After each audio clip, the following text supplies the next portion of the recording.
I hold a degree in microbiology, but today I work in IT. It's been a year into corporate life, and here's something that I've realized. Switching careers is not only possible, it's often way easier than you have been told.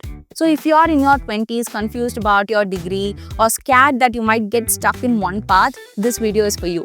Because in this video, I'll be sharing the exact struggles that I faced while switching from microbiology to marketing. So, lesson number one, your degree doesn't define you.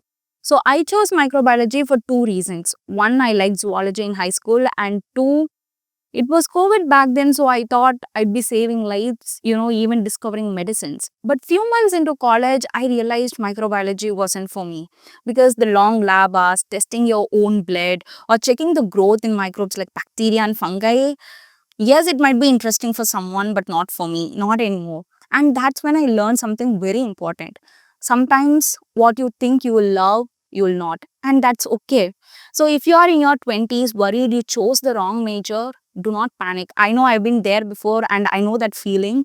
But the real world doesn't value your degree title as much as it does on your skills. So that brings us to the next point, which is experiment to discover your fit. So when I decided microbiology wasn't for me, I didn't instantly know what I wanted. I was clueless and confused for more than a year. When people came to me and asked what I would pursue, I'll be like, I'm still trying to figure that out. I'm not sure yet.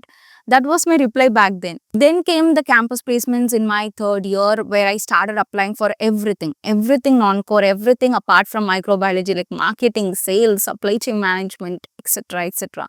Finally, marketing clicked and I landed my first job. So I see a lot of people making this mistake where they wait for clarity to take the action, but what really happens is clarity comes from acting. So you just have to keep experimenting with things until you come to a point, okay, this is what I want and this is where I'm going. So don't wait for the perfect career choice. I don't even think if a perfect career choice exists. So just keep applying, keep exploring, talk to different people and see what works for you. Number 3, you don't need to be a 10 on 10. Another common mistake I see a lot of people make is thinking they need to fit perfectly into the role. That mindset is dangerous because it makes you miss out on a lot of opportunities. Because back then when I applied for jobs, I had not more than a few skills to put in my resume. So before applying, I would just go through the job description and ask myself, can I at least do 60% of this role? And if yes, I would apply. Most people hold themselves back because they don't tick every single box, but let me tell you something. No one is ever a perfect fit on day one. They just grow into their roles. So if you are at least a 6 out of 10, just go for it. The rest will follow. So number 4, stop obsessing over dream companies.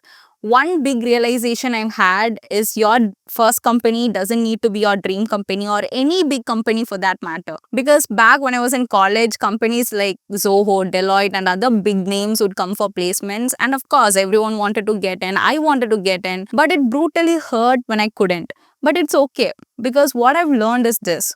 It's not about the company name, it's about the skills you build. Your first career switch doesn't need to have you in your dream company. It just has to put you in a role where you can grow. So think long term, focus on building the skills. The big brands will follow later. And the final one, talk to real people. So one of the best decisions I ever made was talking to professionals who were actually in the field I was curious about. I still do this today and it always helps.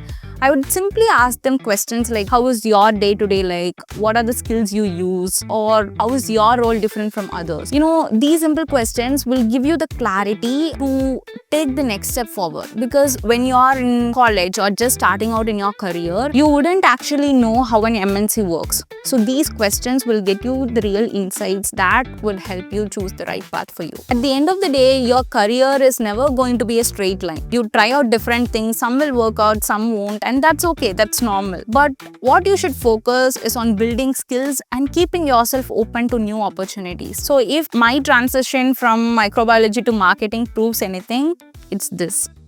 You don't have to have it all figured it out right now.